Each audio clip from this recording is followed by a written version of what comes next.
Hey everyone, hi, this is Amrita.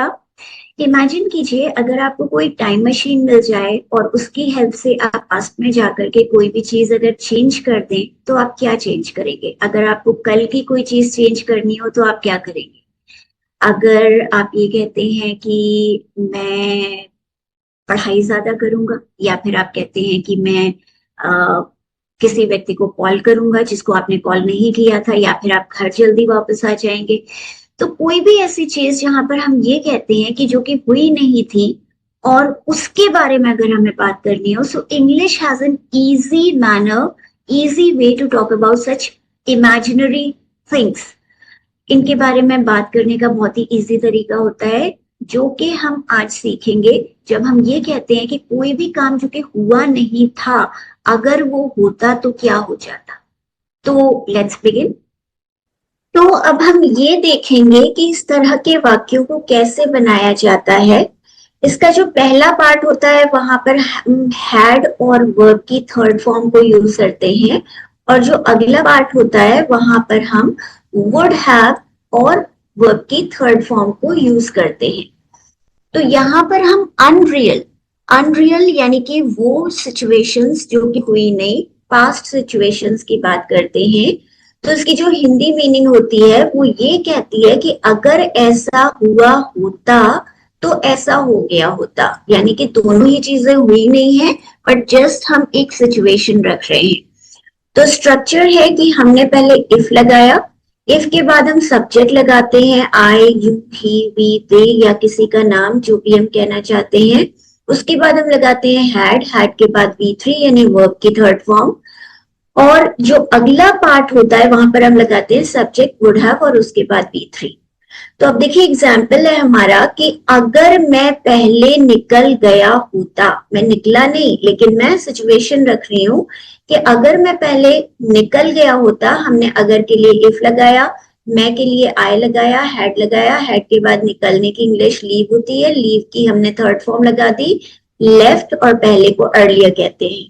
तो if I had left earlier, तो कि हम कोई भी इंग्लिश नहीं लिखते हैं, जस्ट एक कॉमा लगा दिया हमने। तो यहाँ पर है तो मैं ट्रेन पकड़ लेता। तो अब यहाँ पर मैं के लिए आई लगाया, वुड हैव लगाया, कैच द ट्रेन होता है ट्रेन पकड़ना, और कैच की हमने थर्ड फॉर्म लगा दी, I would have got the train. तो इस तरह से हमारा जो सेंटेंस है वो बनाया जाता है। सो इसको और बेहतर तरीके से समझने के लिए हम करण की एक स्टोरी देखते हैं। मीट करण, ही इज करण। सो करण ने क्या प्लान किया था, उसने वीकेंड ट्रिप प्लान की थी अपने फ्रेंड्स के साथ, और उसके फ्रेंड ने मैसेज भेजा। His friend sent him the hotel address on WhatsApp. तो व्हाट्सएप पर उसके फ्रेंड ने मैसेज किया था होटल का एड्रेस, और करण ने क्या मिस्टेक की, Karan was busy watching videos and never check the message. वो अपने वीडियोस देखने में बिजी था और उसने मैसेज चेक नहीं किया। तो क्या हुआ, the next morning Karan reach the wrong hotel. तो करण जो है वो रॉन्ग होटल पहुंच गया, friends were staying somewhere else, और उसके फ्रेंड्स जो है वो कहीं और ठहरे हुए थे। तो अगर हम यहाँ पर एक वाक्य बनाए कि अगर करण ने मैसेज देख लिया होता, उसने मैसेज देखा नहीं था, बट हम जस्ट एक सिचुएशन रख रहे हैं। सो if Karan had checked the message, तो क्या होता, तो वो सही होटल पहुंच गया होता। ही वुड हैव, हमने रीच की थर्ड फॉर्म लगा दी, रीच्ड द करेक्ट होटल। तो जो मिस्टेक थी वो ये थी कि Karan did not check the message, और उसके बाद हम अगला जो पार्ट है वहां पर ये कह रहे हैं कि रीच द रॉन्ग होटल। ये कॉन्सिक्वेंस था कि ऐसा हुआ बिकॉज ही डिड दिस। तो अगर ऐसा हुआ होता, ऐसा हो गया होता, if Karan had check the message he would have reached the correct hotel. Okay, so the next example हम लेते हैं। अब उसके आगे क्या हुआ कि at the hotel Karan realised that he had forgotten his charger at home. उसको रियलाइज हुआ कि वो अपना चार्जर घर पर ही भूल करके आ गया है। Phone battery quickly drop to 1%। तो उसकी जो बैटरी है फोन की वो 1% पर आ गई। कॉन्सिक्वेंस क्या हुआ, परिणाम क्या हुआ, without a charger Karan had no way to contact his friends और लुक अप डायरेक्शंस। तो चार्जर के बिना करण के पास कोई भी तरीका नहीं था अपने फ्रेंड्स को कांटेक्ट करने का या फिर गूगल मैप के थ्रू डायरेक्शंस देखने का. A simple forgotten item caused a big problem. तो फिर क्या हुआ? Soon his phone switched off completely क्योंकि 1% बैटरी थी और डेफिनेटली उसके बाद फोन जो है काम नहीं करेगा. He could not contact anyone, वो किसी को भी कांटेक्ट नहीं कर पाया. अगेन देखिए एक सिचुएशन हम लेते हैं कि अगर करण चार्जर रख लेता, उसने रखा नहीं पर अगर वो रख लेता, so if Karan had packed his charger तो उसका फोन डिस्चार्ज नहीं होता.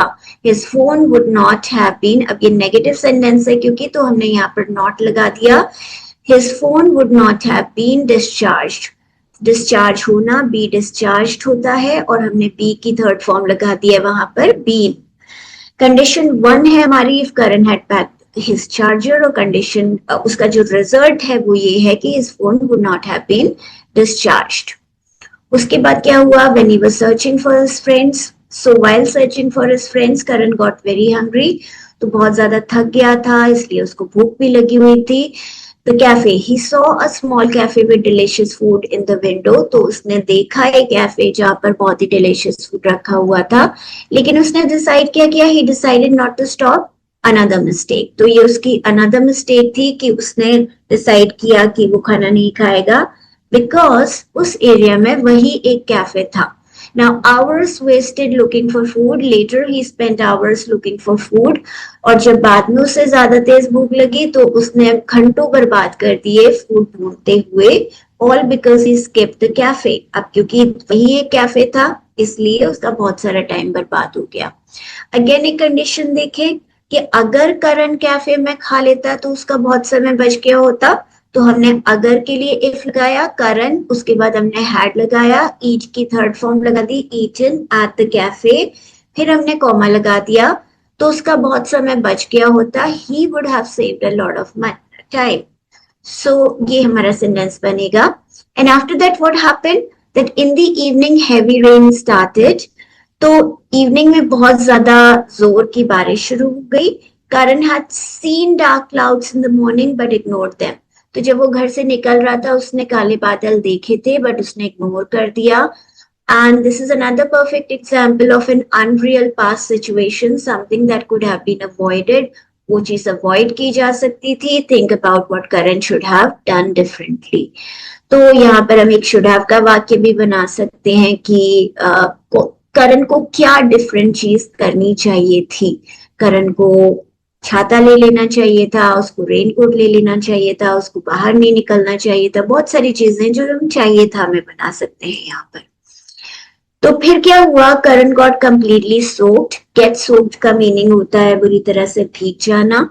तो देखिए दो सिचुएशंस यहाँ पर है. पहली ये है कि अगर करण छाता ले गया होता तो वो भीगता नहीं. If Karan had carried an umbrella he wouldn't have got soaked. और दूसरी सिचुएशन है कि अगर करण ने मौसम की जानकारी देख ली होती तो वो बारिश के लिए तैयार हो गया होता. If Karan had checked the weather forecast he would have prepared for the rain. Structure हमारा वही है, if subject had and V3 और जो अगला वाक्य है हमारा वो सब्जेक्ट वुड हैव और V3 में बनता है. अगर वाक्य नेगेटिव होगा तो हम वुड नॉट हैव लगा देते हैं. यहाँ पर एक मिस्टेक है जो बहुत ज्यादा होती है और जो बहुत ही ज्यादा फ्लुएंट स्पीकर्स हैं वो भी करते हैं. वो क्या करते हैं? वो दोनों ही पार्ट में वुड हैव लगा देते हैं. If I would have told you you would have come. तो ये सही नहीं है. हम दोनों पार्ट में वुड हैव नहीं लगा सकते, हम केवल एक पार्ट में वुड हैव को लगा सकते हैं. तो अगर हम ये कह रहे हैं कि करण ने मैसेज देख लिया होता तो वो सही होटल पहुंच गया होता.